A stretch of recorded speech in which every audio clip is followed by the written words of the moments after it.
I'm actually reading from Mark chapter 3, verses 33 to 35. Jesus replied, "Who is my mother? Who is my family?"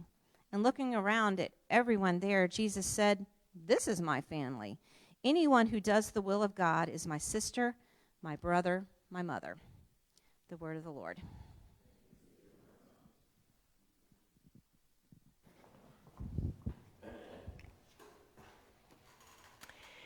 Since the narrative lectionary that we've been following is so story-focused, our readings tend to be on the longer side.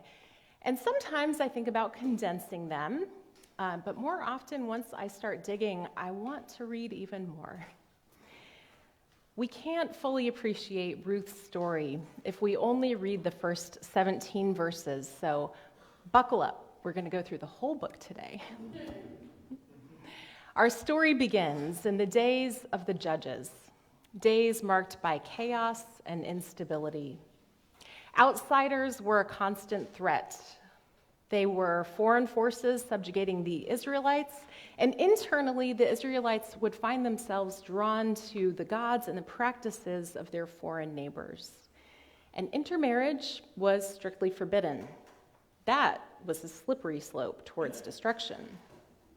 So take that setting, add famine, and then the little town of Bethlehem, whose name literally means house of bread, was out of bread.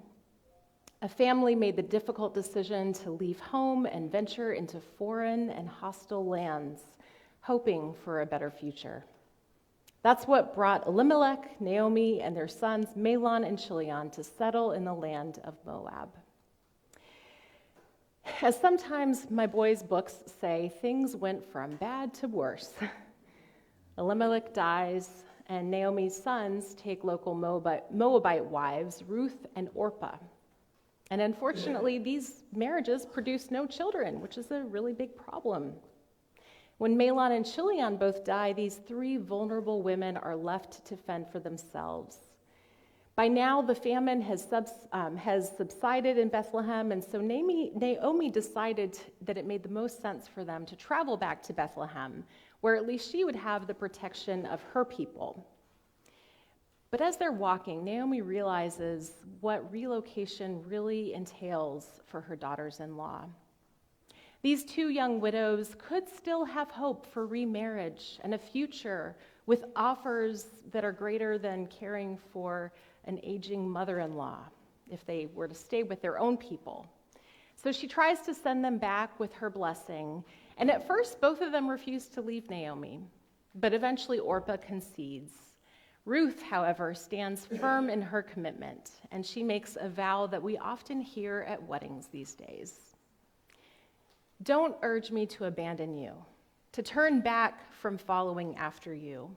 Wherever you go, I will go, and wherever you stay, I will stay. Your people will be my people, and your God will be my God. Wherever you die, I will die, and there I will be buried. May the Lord do this to me, and more so, if even death separates me from you." That's it. Their fate is bound together. When this small but devoted family makes their way to Bethlehem, Naomi is met with great excitement. The women of the town ask, "Can this be Naomi?" She replied to them, "Don't call me Naomi, but call me Mara, for the Almighty has made me very bitter. I went away full, but the Lord has returned me empty." Naomi means sweet or pleasant, but obviously she's not feeling very sweet or pleasant. She's bitter. She's bitter for all that she has lost. And who can blame her? Once back in Bethlehem, Ruth goes about figuring out how to secure food. The narrator just happens to mention that a relative of Naomi's, that of her late husband, Boaz, is a man who is named, and he's called a man of valor or worth, and he just happens to own some fields nearby. This ascription, man of valor, is usually given to mighty warriors, but Boaz is not on the battlefield. He's instead on the farm. Well, imagine the incredible coincidence, wink, wink, that when Ruth goes to find food, she ends up in the fields that belong to Boaz. Ruth starts gleaning, which is going behind the paid harvesters to collect what has been left by the harvesters. Gleaning was codified in the Levitical law. God commanded that some food be left behind deliberately during the harvest so that the poor and the needy could be fed. Boaz arrives and Ruth catches his eye, and so he asks about her. He learns that Ruth is the daughter-in-law of Naomi and a Moabite, and he's impressed by her loyalty and commitment to providing for Naomi. He also knows that as a widowed foreigner who is still young and beautiful, she is especially vulnerable. And so he goes to her and he tells her to stay in his fields and to stay close to the other women. He warns the young men not to harass or assault her. He offers her water to drink and gives her lunch to eat, and then further tells his paid harvesters to start leaving out bigger bundles so that she can get even more and to treat her well.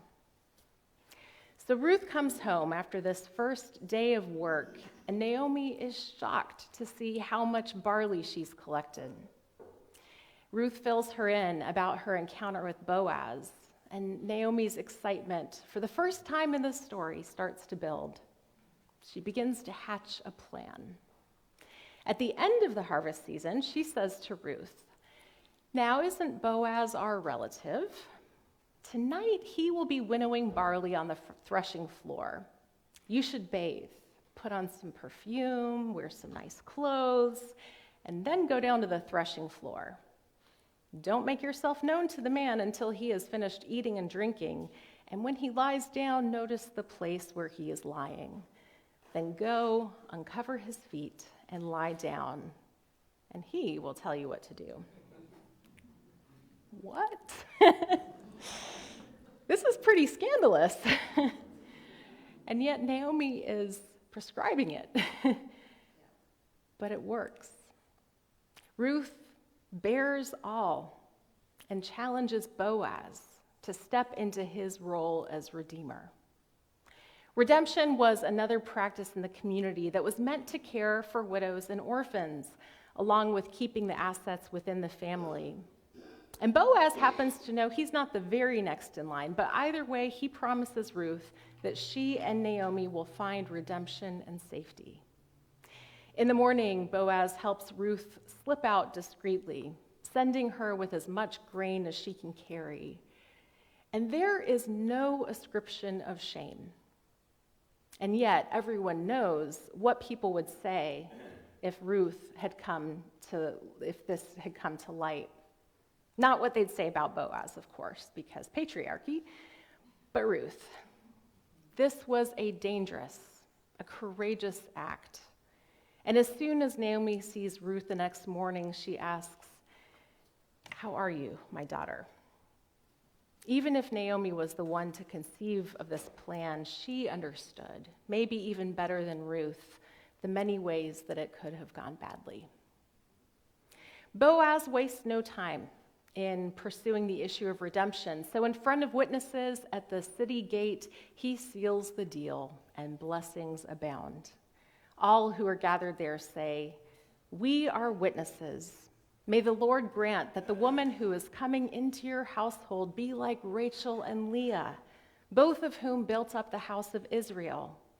May you be fertile in Ephrathah, and may you preserve a name in Bethlehem. And may your household be like the household of Perez, whom Tamar bore to Judah, through the children that the Lord will give you from this young woman." Do you notice anyone missing? Maybe Abraham, Isaac, and Jacob? Instead, we get Rachel and Leah. We also need to name Bilhah and Zilpah, the concubines who were sexually exploited, who birthed children who were then claimed by the women who held power over them.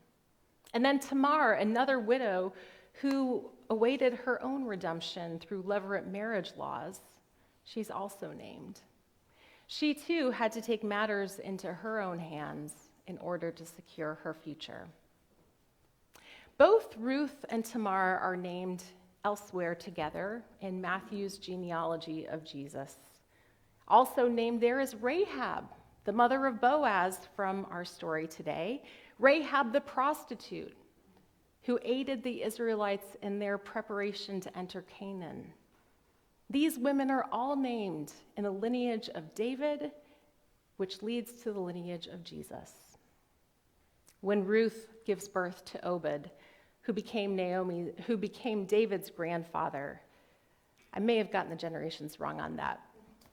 I wasn't a math major. The women around Naomi surround Naomi with blessing, and they say of Ruth, "She is better for you than 7 sons."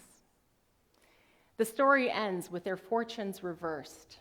Naomi's bitterness is removed, and the gift of family is by blood and by choice. Without the courage and strength of these amazing women, there would be no David, no line to Jesus. That's not to say that God's work would have been thwarted, but one can't deny the importance of these women, all of whom acted against the patriarchal rules, all of who did this by claiming their own bodily agency. And far from being shamed, they are blessed. So that's the story of Ruth and Naomi. In the Christian ordering of the Hebrew Scriptures, Ruth follows the book of Judges, and that book ends with this foreboding statement. In those days, Israel had no king. Everyone did as they saw fit. The last line of Ruth brings us to David. And to borrow from Presbyterian disaster assistance, the book of Ruth could also be summarized: out of chaos, hope.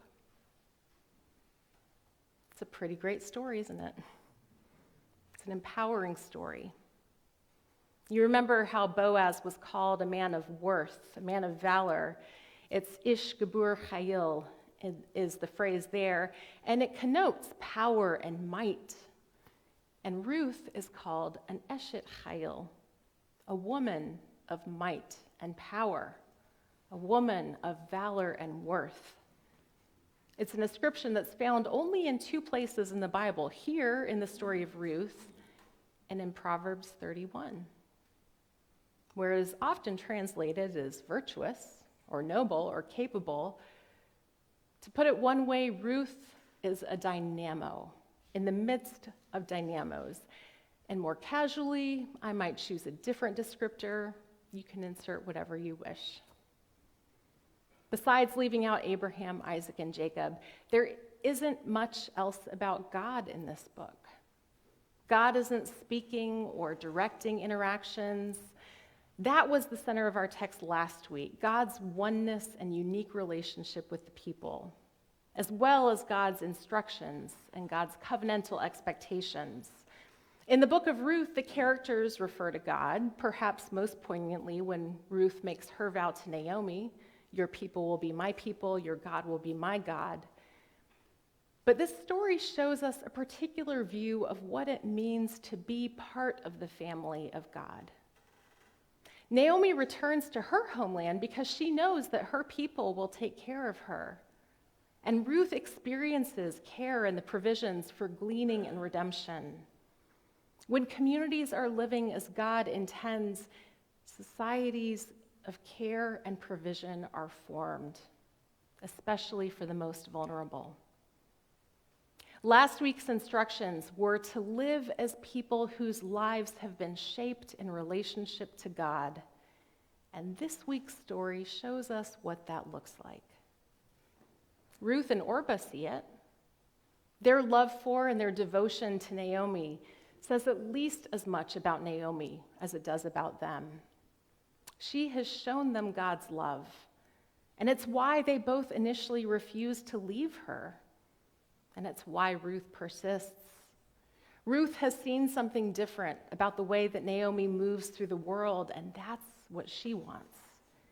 Even if it means leaving behind her own people and her tribal gods, she is more than ready to do that. So where is God in this story?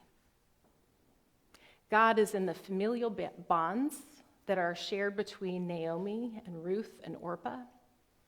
God is in the community of women who gather around Naomi and in the women with whom Ruth finds protection in the fields.